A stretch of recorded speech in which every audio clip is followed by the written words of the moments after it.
आज बड़ा सुंदर प्रश्न आया है। जिन्होंने प्रश्न किए हैं नागपुर से कोई रजनीश कश्यप जी हैं। महाराज जी, अगर भगवान सर्वज्ञानी हैं, सर्वज्ञ जानने वाले हैं, तो फिर क्यों भगवान केवल संस्कृत भाषा ही समझते हैं? क्या भगवान केवल संस्कृत ही जानते हैं? फिर केवल संस्कृत में ही भगवान की पूजा क्यों?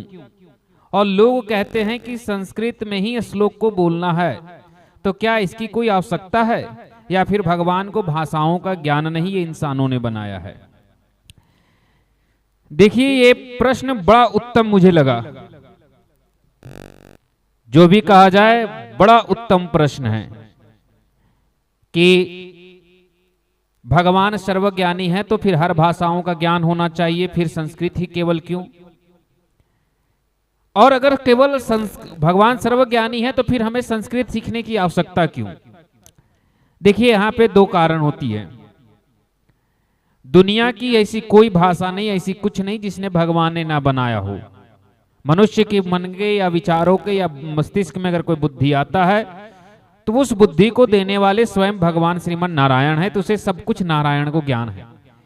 परंतु यहां बड़ा सुंदर उत्तर आता है, ध्यान दीजिएगा। परंतु संस्कृति और संस्कृत, ये दोनों चीज भारत की पौराणिक हमारी एक सांस्कृतिक विचार है।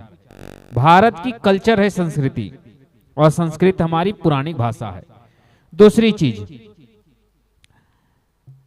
आप दुनिया में हजारों भाषा हैं, लगभग 17-18 हजार भाषाएं हैं। उतना भाषाओं में आप एक अंतर जरूर देखिएगा कि अगर कोई व्यक्ति इंग्लिश बोलता है तो भारत का व्यक्ति जब इंग्लिश बोलेगा उसकी बोलने की तरीका अलग होगी। चाइना का व्यक्ति अगर इंग्लिश बोले तो वो इंग्लिश अलग तरीके से बोलेगा, और वही अगर अमेरिका का इंग्लिश बोले तो अलग है, और रूस का व्यक्ति वही शब्द को इंग्लिश में बोले तो उसकी शब्द अलग आएगी, सुनने में हमें अलग अलग लगेगा, और हर कोई एक दूसरे की भाषा को इंग्लिश ही होने के बाद भी नहीं समझ पाएगा। वहीं अगर हम दूसरी भाषा उठा ले हिंदी, तो दुनिया की तीसरी भाषा सबसे ज्यादा बोली जाने वाली हिंदी।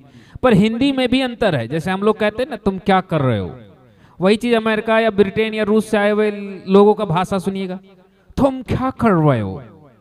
हिंदी वही है पर टोंट बदल गया। अब हर राज्य की, हर देश की अपनी भाषा, उस हिसाब से हिंदी की टोंट बदल जाएगी। पर संस्कृत, कृष्णाय वासुदेवाय हराय परमात्मने प्रणत क्लेशनाशाय गोविंदाय नमो नमः, ये अंग्रेज का श्लोक है। अगर अंग्रेज बोलेगा तो इस तरह बोलेगा, एक एक शब्द आपको समझ में आएगा। अगर हिंदुस्तान का व्यक्ति बोलेगा तो क्या बोलेगा?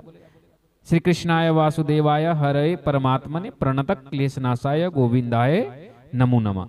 दोनों में कितनी समानता है, शब्द आपको दोनों का समझ में आ रहा है।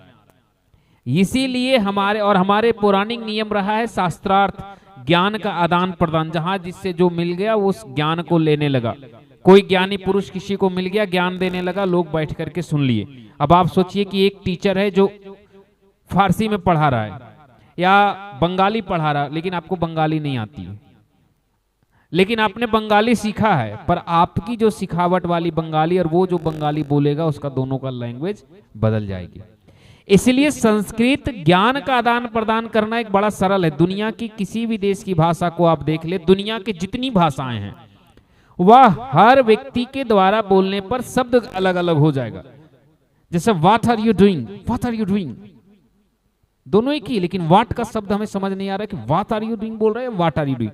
लेकिन जब हिंदी में होगा किम करोती, किम करोती, ब्रिटेन का व्यक्ति भी बोलेगा किम करोती, लेकिन किम ही बोलेगा।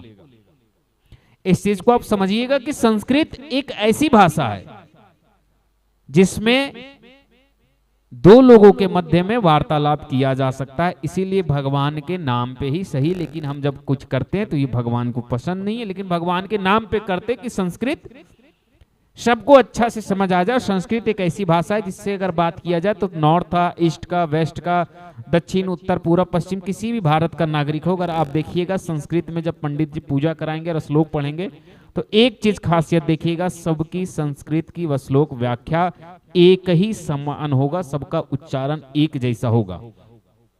लेकिन हिंदी उच्चारण बंगाली का अलग किस्म का होगा, मराठी का अलग होगा। अगर आप साउथ इंडियन का देखें तो वो जब इंग्लिश बोलेगा तो उसे लगेगा कि हिंदी इसे बोलने ही नहीं आती है। तो हर किसी का शब्द अब उसके क्षेत्र की भाषा से बदल जाते हैं, एक ही भाषा के वाक्य की टोन बदल जाते हैं। पर संस्कृत दुनिया का एकमात्र ऐसा भाषा है जो कोई भी बोले, किसी भी व्यक्ति क्षेत्र का हो, पर उसका शब्द उचित और एकदम साफ और स्पष्ट होता है। इसीलिए भगवान हमारे यहाँ कहा गया कि संस्कृत में ही पूजा पद्धति और श्लोक पढ़ा जाना चाहिए, जिससे कि हमें स्पष्ट उच्चारण कर सके और हर कोई कर सके। और दूसरी बात, संस्कृत भगवान शंकर के डमरू से निकला है, तो तमिल भाषा स्वयं भगवान शंकर ने अगस्त मुनि को ज्ञान दिए थे और वहां से तमिल भाषा की उत्पत्ति हुई है। तमिल भाषा स्वयं शंकर जी की रचना है, इसलिए तमिल को कोई छोटा भाषा नहीं समझिएगा। और तीसरी बात, जब तुलसीदास जी रामचरितमानस लिखते हैं तब हनुमान जी कहते हैं कि संस्कृत में मत लिखिए, लोग संस्कृत को नहीं समझेंगे। इसलिए रामचरितमानस आप पढ़िएगा तो वो संस्कृत में नहीं, अवध में है। ऐसी तरह कई ऐसे ग्रंथ हैं जो तमिल में हैं, ऐसे कई ग्रंथ लिखे गए हैं हिंदू धर्म में जो तमिल में भी हैं, अवध में भी हैं। बड़े बड़े संत महात्मा ऐसे हुए जिन्होंने अपने क्षेत्रीय भाषा में भी ग्रंथों और पुस्तकों को लिखे हैं।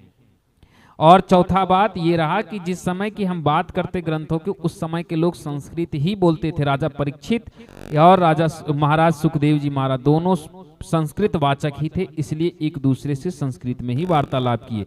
अगर शायद उन दोनों में से कोई ब्रिटेन से आया होता तो अंग्रेजी की वहां वार्तालाप होती, पर संस्कृत थी।